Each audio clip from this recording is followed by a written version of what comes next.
정치권 현안 짚어보겠습니다. 김경수 의원이 오늘 오전 참고인 신분으로 경찰에 출석을 했죠. 드루킹 사건과 관련된 조사를 받고 있습니다.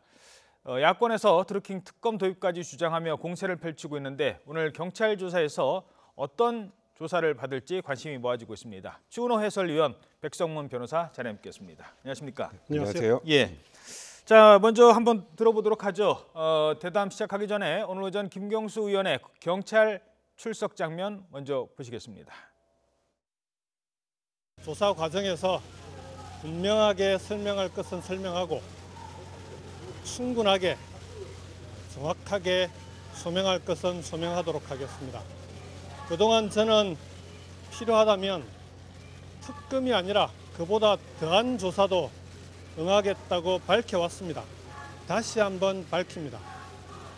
특검 아니라 그보다 더한 조사에도 당당히 임하겠습니다. 저는 저에게 주어진 책임을 다하겠습니다. 자, 일단 오늘 김경수 의원 경찰에서 어떤 부분을 조사받게 됩니까? 사실 지금 현재 드루킹이 재판을 받는 부분, 그러니까 이번에 동계올림픽에서 관련된 그 남북 단일팀 관련해서 정부의 좀 비판적인 댓글에 공감 버튼을 누르는 것을 매크로로 활용했던 것 있잖아요. 이제 그 부분과 관련해서는 조사 대상이 아니고, 그렇죠. 김경수 의원의 가장 중요한 부분은 뭐냐면 저번 대선 과정에서 지금 드루킹과 김경수 의원 사이에 문자 메시지가 총 14개 오간 거 중에 10개는 이제 김경수 의원이 보낸 거 중에 이제 그 기사 주소, URL 주소가 포함이 됐단 말이에요. 네. 그걸 보내면서 홍보해 주세요. 라고 할 때 이제 드루킹이 처리하겠습니다라는 말을 합니다. 일단 첫 번째, 그 처리의 의미가 무엇인지. 그러니까 이것도 역시 뭐 매크로 등을 활용해서 불법적으로 여론을 조작을 한 것인지 아니면 단순하게 주변 사람들한테 얘기해서 이 기사에 관심을 가져달라고 한 건지 그 처리의 의미를 확인해야 될 것 같고요. 근데 그 처리의 의미를 확인할 때 일단 드루킹과 관련해서 정확하게 이 조사가 지금 이미 선행이 됐는지 좀 확인해 볼 필요가 있는 것 같아요. 그게 확인이 되지 않은 상태에서 김경수 의원을 불러서는 사실 물어볼 게 별로 없는 것 같습니다. 그리고 또 두 번째로는 지금 어쨌건 어제 조사받았던 2명의 변호사가 있었죠. 이게 한 명은 청와대 행정관, 또 한 명은 오사카 총영사관에 이제 일단 해달라고 얘기했던 것, 그걸 청탁을 받아서 청와대 전달을 했고 결국 무산이 됐는데 왜 그거를 받아줄 수밖에 없었는지. 그러니까 그래서 이 처리의 의미를 어느 정도 이게 만약에 불법적이라면 알고 있었던 것이 아닌지 이제 이런 것들과 또 김경수 의원의 보좌관이 드루킹 측 사람으로부터 500만 원을 받았죠. 이걸 사전에 알고 있었는지 아니면 이번에 문제가 터지고 나서 알게 됐는지 이에 관한 조사들이 하나하나 이루어질 것으로 보입니다. 근데 오늘 신분은 이제 참고인 그렇죠. 신분이잖아요. 일단 뭐 피의자 신분이 아니다, 참고인 신분이다라고 하는 지금 어떤 해석이 가능한 겁니까? 그러니까 참고인 신분이라는 것은 아직까지 김경수 의원에게 소위 말하는 업무방해죄나 뭐 공선법 위반이나 관련해서 문제될 게 없다고 보고 있는 거죠. 현재까지 명확하게. 제가 말씀드렸던 것처럼 그 처리의 의미가 만약에 불법적인 상황이었다면 지금 경찰이 조사하는 과정에서 그러면 김경수 의원도 연루됐다는 정황이 나오면 당연히 압수수색도 진행을 이미 했었을 거고요. 근데 그게 아직 하나도 이루어지지 않지 않았습니까? 그래서 현재까지 김경수 의원이 범죄 혐의에 연루된 것으로 볼 만한 명확한 증거는 없다. 이런 취지로 보면 될 것 같습니다. 경찰이 압수수색 영장을 뭐 네. 신청을 안 했나요? 지금까지? 했는데 이제 뭐 검찰에서 반려를 했다고 하는 건데요. 그러니까 검찰이 판단하기에는 김경수 의원 관련 또 드루킹 관련해서 지금 현재 연결되어 있는 제일 중요한 부분이 결국 그 처리입니다. 처리. 그리고 또 하나는 지금 드루킹 측 그 경공모에서 1년 동안 활용했다는 한 10억 원의 예산이 어떻게 확보됐는지. 근데 지금까지 나온 걸로는 뭐 김경수 의원 측 아니면 정치권에서 들어갔다는 얘기는 나오지 않고 본인들이 자체 조달을 했고 오히려 정치권으로 돈이 나온 것만 확인됐죠. 김경수 의원의 보좌관이나 뭐 노회찬 의원이나 보조금, 그러니까 이 정치 후원금 쪽으로 이제 그런 부분들과 관련해서 이게 무언가 검찰이 판단하기에 명확하게 범죄 사실로 인정될 만한 부분이 없기 때문에 김경수 의원이 비록 피의자로 전환되지 않았다고 할지라도 이쪽에서 명확하게 범죄 혐의가 인정이 되면 압수수색 영장을 발부할 수 있는데 그것도 아직 확정되지 않은 상황인 것 같습니다. 예, 보좌관이 돈 받았다는 그 돈의 성격에 대해서는 지금 조사를 한번 한 것 같은데 뭐 다시 또 조사를 하는 것 같습니다. 그러니까 오늘 또 지금 소환을 한다고 하는데요.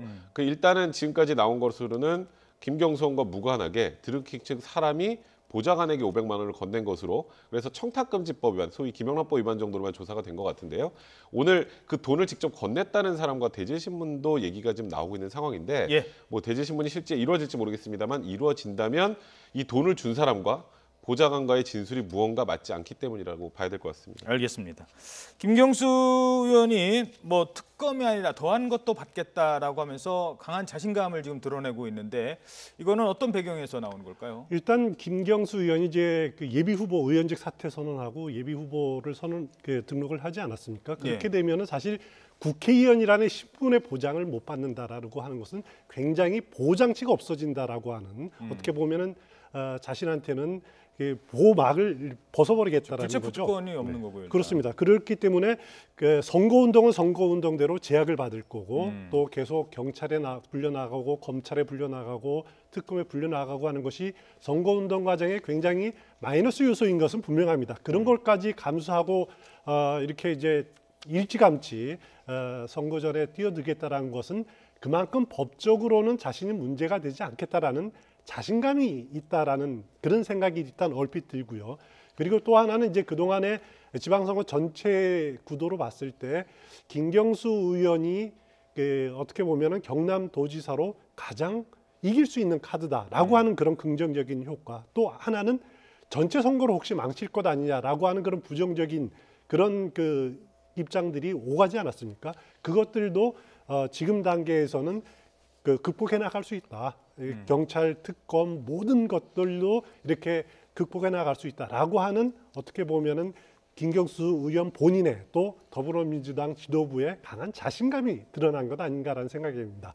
그 단적으로 성남 예비 후보로 이렇게 등록한 그 은수미 후보에 대한 이렇게 어떻게 운전기사 논란 그것도 다시 재공천하기로 하지 않았습니까? 예. 당 지도부가 현재 정치 국면들을 정면 돌파하겠다라는 생각들을 강하게 가지고 있는 것 같습니다. 알겠습니다. 자, 어찌됐든 이러면서 이번 사건을 두고 야권에서는 드루킹 특검을 주장하고 있습니다.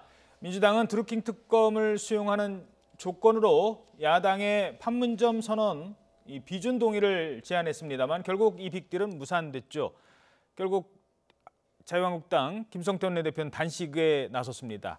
자, 두 사람 김성태, 우원식 두 원내대표의 발언부터 차례로 들어보시겠습니다. 드루킹 특검은 조건 없이 수용되어져야 합니다. 남북 정상회담의 국회 비준을 전제로 한 5월 국회 정상화 합의는 결코 이루어질 수 없습니다. 5월 국회 소집한 자유한국당이 특검 논의가 진척되면 국회 정상화하겠다더니 이젠 전제 조건 없는 특검 운운하며 무기한 단식 투쟁 선언은 국회 정상화 포기 선언입니다. 예, 지금 두 원내대표가 한 사람은 지금 단식 농성까지 들어갔고 또 한 사람은 이제 곧 임기가 또 마무리가 되는데 임기 끝날 때까지 더 이상 뭐 협상 없다라고까지 지금 아주 정말 강대강 끝까지 가는 양상이에요. 그렇습니다. 어떻게 보면은 뭐 도저히 타협할 길이 없는 것처럼 보이지만은 그래도 정치라는 것이 어떻게 보면 이제 대화 협상의 그 묘미가 있는 것 아닙니까? 예. 저는 김성태 원내대표의 어떻게 보면 이 단식 농성이 반드시 국회를 막는다, 타협의 가능성을 없앤다라고 보지는 않습니다. 왜냐하면은 우원식 원내대표 임기가 지금 한 일주일 정도 남았기 때문에 예. 어떻게 보면 당내에서 협상력을 이렇게 부인받을 수 있는 힘도 지금 딸리고 있는 것이 사실이거든요. 그리고 당내 특검을 거부하고 있는 그 강한 기류들 이런 것들을 설득하기 위해서는 오히려 야당 원내대표가 이렇게 강하게 나오는 것이 우원식 원내대표에게 협상력을 마지막에 협상력을 줄 수 있는 그런 돌파구를 마련될 수도 있다. 예. 그래서 오늘 오후에 진행될 원내대표 회담 아니면은 늦어지면은 주말 동안의 물밑 협상을 통해서 특검을 여당이 수용하는 쪽으로 이렇게 전격적으로 합의가 될 가능성도 있습니다. 그렇지만은 여기서 이제 주의해서 봐야 될 것이 지금 자유한국당이 제출한 특검 법안을 보면은 굉장히 수사 범위가 방대합니다. 예. 심지어는 2012년 대선 1년 전부터 드루킹과 또 김경수 의원 또 당시 민주당과의 관계까지도 수사 대상에 특검 대상에 수사 대상에 포함시켜 놨는데 그런 부분들을 제외하고 이렇게 수사 대상과 범위를 제한적으로 하는 선에서 타협이 이루어질 가능성이 저는 충분히 있다고 봅니다. 예. 지금 그래서 바른미래당이 좀 중재안으로 네. 좀 내놓았던 게 특별수사본부, 네. 특수본을 하자 네. 특검이 아니라. 근데 이것도 지금 받아들이지 않고 있고 특검 사안을 어떻게 분석하십니까? 그러니까 사실 이게 저는 아직까지 이게 특검으로 가야 될 사안인지 해서 좀 의구심을 가지고 있어요. 제가 말씀드렸던 것처럼 이게 명확하게 부도덕과 불법은 좀 다르거든요. 만약에 그러니까 지금 뭐 홍보를 부탁을 하고 저쪽에서 처리하겠습니다가 그냥 다수의 어느 정도의 사람들에게 이 댓글을 좀 달아달라거나 아니면 뭐 좋아요라는 공감을 눌러달라고 하는 거는 좀 분명히 부적절하게 하겠죠. 근데 그게 업무방해죄에 해당하느냐라는 것은 조금 명확하진 않아요. 그래서 그런 부분들이 있기 때문에 그 부분 좀 명확해진 다음에 이제 뭐 특검 부분으로 가던가 해야 될 것 같은데 정치권의 특검이 나오는 이유는 저는 제일 큰 이유가 이주민 서울지방경찰청장입니다. 그 당시에 그러니까 김경수 의원의 문자 메시지 드루킹과의 내용에서 제대로 확인 안 한 것도 있다라고 딱 얘기를 했는데 그 뒤에 나온 걸 보니까 14개를 김경수 의원 직접 보내고 그중에 10개가 기사 관련이었고 예. 거기에 대해서 홍보 부탁드립니다. 처리하겠습니다라는 내용들이 공개가 되면서 사전에 이주민 서울지방경찰청장이 수사를 덮으려고 한 것이 아니냐라는 의구심을 불러일으켰어요. 이건 불필요한 오해를 불러일으킨 겁니다. 거기다 또 이주민 서울지방경찰청장과 김경수 간의 관계도 있지 않습니까? 과거에 이제 청와대 근무했던 것도 있고 이제 이런 이유들이 자꾸 나오면서 이 수사가 마치 전체적으로 좀 덮개 급급한 것으로 보인다라는 여론들이 조금씩 형성이 됐어요. 그러다 보니까 보수 쪽의 야당 입장에서는 이것을 그대로 끌고 갈 수 없는 상황이 됐고 그러다 보니까 지금 이 드루킹 사건이 정치 투쟁화된 거라는 생각이 좀 듭니다. 그래서 경찰, 검찰에서 정말 이게 성역 없는 수사를 한다는 느낌을 좀 보여주지 않으면 이 특검 논란에서 그렇게 자유롭게 힘들 것 같습니다. 예. 자, 문제는 이제 지방선거 정말 뭐 6월로 다가오고 있고 게다가 지금 현역 의원들은 그 사퇴를 해야 되잖아요. 그렇습니다. 사직을 하고 그다음에 출마를 해야 되는데 그래서 김경수 의원도 사퇴하고 뭐 다른 이유도 좀 있습니다만 어찌됐든 예비후보 등록을 하잖아요. 그러면 그 일단 사퇴한다고 해서 그게 사퇴하겠습니다라고 해서 그 순간부터 사퇴가 아니라 그렇습니다. 그걸 국회에서 또 처리를 하려면 또 회의가 소집해야 되는 거 아니겠습니까? 그게 이제 좀 아주 애매한 부분들이 많습니다. 뭐냐면 지금 국회가 소집이 돼 있는 상태죠. 예. 그러면 의원직을 사퇴를 하더라도 국회 본회의에서 통과가 돼야 됩니다. 그래서 지금 민병두 의원도 오래전에 의원직 사퇴서를 제출했지만 처리 안 되고 지금도 국회의원 신분을 유지하고 있는 거거든요. 그 김경수 의원뿐만 아니라 뭐 양승조 의원이라든가 뭐 그 이철우 의원이라든가 이번에 지방선거 출마 기한 의원들 이 사람들도 의원 사퇴서를 제출했지만은 아직 그 정식 예비 후보로 등록은 돼 있었지만은 정식으로 사퇴 처리가 완료된 건 아닙니다. 예. 그거는 그 D-30일 그러니까 5월 14일까지는 처리가 돼야 됩니다. 그렇지만은 만약에 일반적으로 그렇지만은 공직선거에 출마하는 경우에는 그 사람이 그렇다고 의원직을 넘어가면은 계속 가지느냐 그건 아니고요. 그 사람들은 D-30일이 지나면은 의원직이 자동으로 사퇴가 접수됐기 때문에 처리 여부와 상관없이 그렇습니다. 이제 처리되고 그 의원직은 이제 전 의원이 되는 거죠. 예. 하지만은 여기서 문제가 되는 것이 6월 13일에 국회의원 보궐선거를 같이 할 수 있냐 하는 겁니다. 만약에 6월 14일까지 그렇죠. 이게 나가는 사람이 없는데 어떻게 새로운 사람을 뽑습니까? 그렇습니다. 6월 14일까지 국회에서 본회의에서 의원직 사퇴를 처리하지 않으면은 6월 13일 보궐선거는 이 네 지역구에 대한 보궐선거는 진행이 되지 않습니다. 내년 4월로 국회의원 보궐선거가 네 곳은 넘어가게 됩니다. 그렇죠. 이게 그 보궐이 되는 것도 국회에서 다 처리를 한 다음에 한 다음에 선거관리위원회에 이제 국회의원이 없다. 이 예. 지역은 공석이다라는 것이 통보가 되는 순간에 그때부터 뽑아야 되는 보궐선거가 거지. 이루어지는 겁니다. 예, 그렇군요. 참.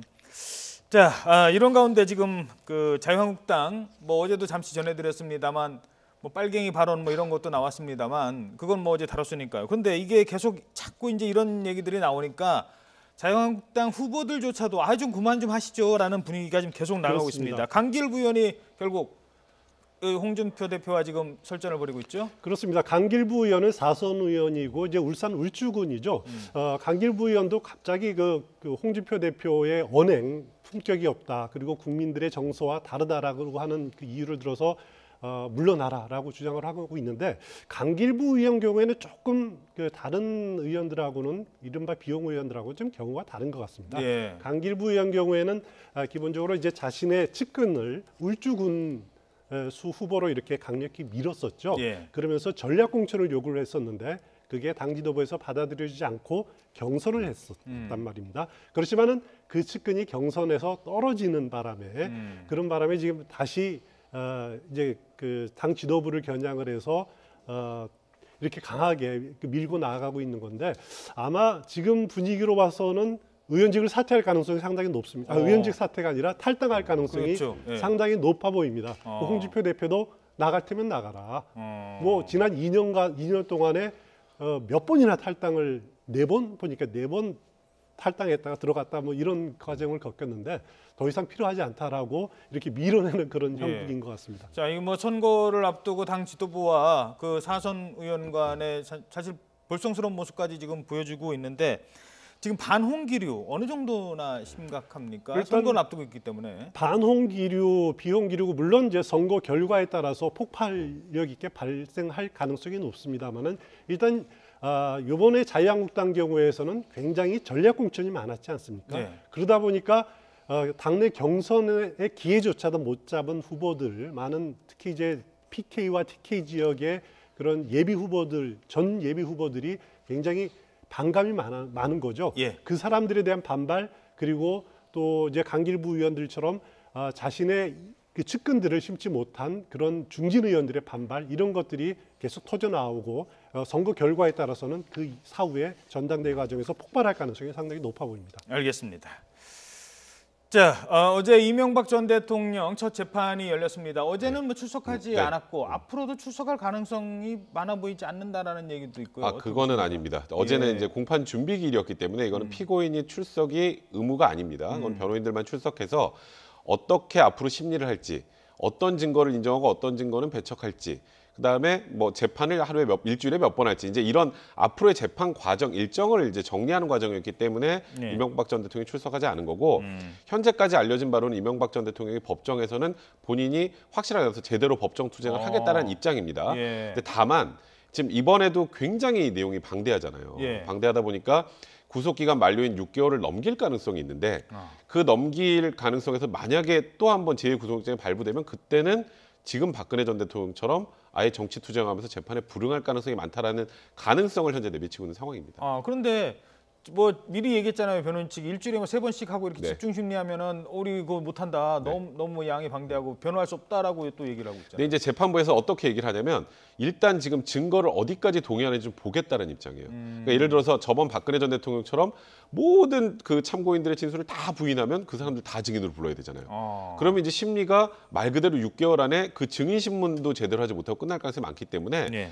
그러니까 쉽게 말해서 변호인단에서 증거를 많이 동의하면 그럼 우리도 재판을 일주일에 뭐 3번, 4번 할 필요 없으니까 그 증거 동의하는 것을 보고 판단하겠다고 하는데 일단 지금 이명박 전 대통령 측에서는 다스와 관련된 부분들 관련해서는 증거 부분을 자기들이 다 지금 확인할 수가 없는 상황이고 불법 증거도 많아 보인다라는 입장이에요. 아직까지 증거 동의 여부를 좀 밝히지 않은 상황입니다. 예. 그래서 그 부분이 좀 정리가 돼야 이 부분에 대한 얘기가 다시 언급이 될 것 같습니다. 그 뭐 시간은 길지 않습니다만 짧게요. 그 이명박 전 대통령 측에서는 일단 재판을 그렇게 많이 시간을 갖고 끌고 한 6개월 정도 지나서 구속 기간 만료됐으니까 자 이제부터는 그러면 불구속으로 갑시다라는 게 최선의 시나리오라고 생각을 하는 거겠죠? 네. 그러니까 지금 이명박 전 대통령 측에서는 그게 최선이죠.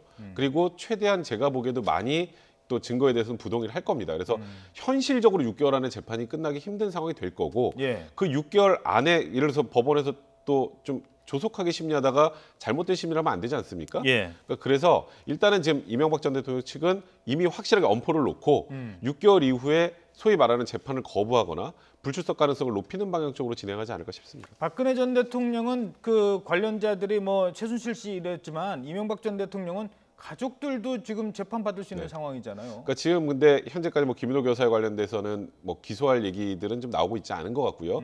검찰 입장에서도 이게 소위 정치 탄압으로 보이는 그런 모양새를 최대한 막기 위해서 이명박 전 대통령만 좀 집중하고 있는 것 아닌가. 혹여 나중에 이제 증인으로 나올 수는 있을지 모르겠습니다만 뭐 지금 기소 여부에 대해서도 좀 별말이 없는 상황입니다. 알겠습니다. 네, 지금까지 추은호 해설위원, 백성문 변호사와 함께 주요 이슈 살펴봤습니다. 두 분 고맙습니다.